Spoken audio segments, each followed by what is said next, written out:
খাতের আওতায় বেতন হয়, মানে রাজস্ব খাত থেকে সরাসরি না হলে রাজস্ব বেতন দেয়, দপ্তর বেতন দেয়।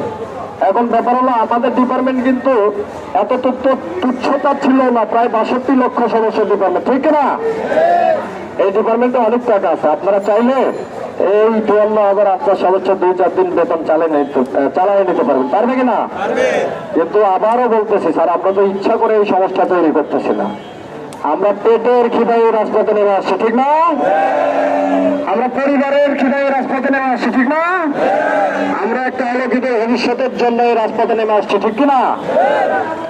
তো আপনারা আমাদের এইভাবে হুমকি ধামকে দিয়েন না স্যার, এইভাবে আপনারা হুমকি ধামকে দিয়েন না। বিগত সরকারের আমলে আপনারা অনেক আনসারের ক্ষতি করছেন, অনেকভাবে কিছু হলেই পেটে লাগতে পারছেন, ঠিক না? আনসার তো সব শুকিয়ে গেছে, খিদা লাগছে নাকি?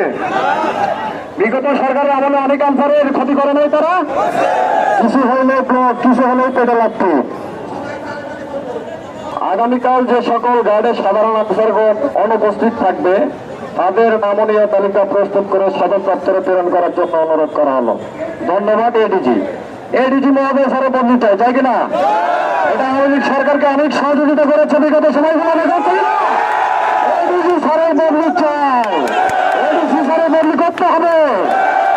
এরকম ডিজি স্যার চলে গেছে, সেম ভাবে তিনিও 2-3 মাস হাসিনা সরকারকে সহযোগিতা করছে কিনা?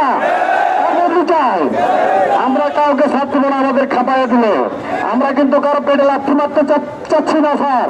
আমরা সেনাবাহিনীকে যথেষ্ট ভালোবাসি, মিজানুর রহমান শামীম স্যারের ডিপার্টমেন্টের আলোকিত একটা উজ্জ্বল নক্ষত্র, যেটা আমরা সেনাবাহিনীকে কখনো বলবো না।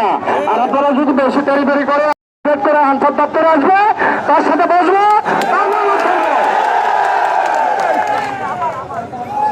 তারা যতদিন থাকবে আনসারের ক্ষতি করবে, সদর দপ্তর থেকে বদলাতে চায়। আমাদের যে চোখে দেখে ভালো অফিসার তাদেরকে সদর দপ্তরে দিতে হবে, ঠিক আছে?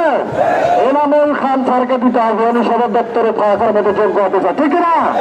মেহেদী হাসান স্যার সদর দপ্তরে থাকার মতো যোগ্য অফিসার, ঠিক কিনা? উত্তরচরে সিলেটি ফরিদ স্যার সদর দপ্তরে থাকার মতো যোগ্য, ঠিক কিনা? উত্তরচরের আরিফুল জলিল স্যার সদর দপ্তরে থাকার মতো ব্যক্তি, ঠিক কিনা?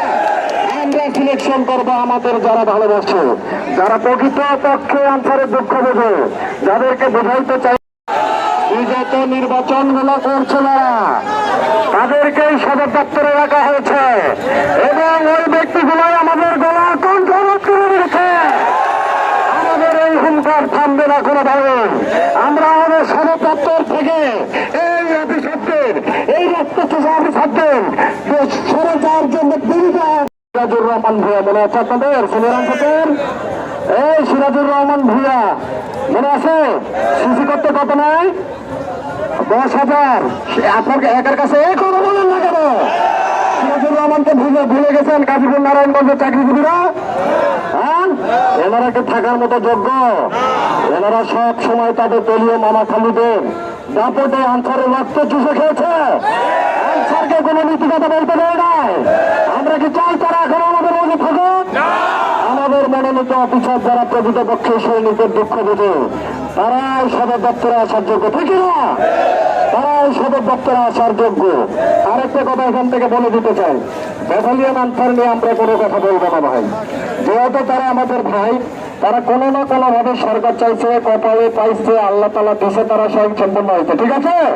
তারা আমাদেরই একটা অংশ, ঠিক আছে না? তারা আমাদের ভালো বাসুক আর না বাসুক, আমরা তাদেরকে রেসপেক্ট করি, সম্মান করি, কারণ তারা আমাদের প্রশিক্ষক, করি না? তাদের হাত থেকে প্রশিক্ষণ নিয়ে আসে, কিন্তু এখন নিয়মগুলো চেঞ্জ করে ফেলতে হবে কিনা? একাডেমিতে 100% আনসার রাখতে হবে না? হেডকোয়ার্টারে 100% রাখতে হবে আনসার। গলায় কি গল্প নাই ভাই কারো? হেডকোয়ার্টারে 100% অগ্রাধিকার দিতে হবে। এই মূল্যায়ন ছাড়া আপনারা কই যান? আচ্ছা শোনেন,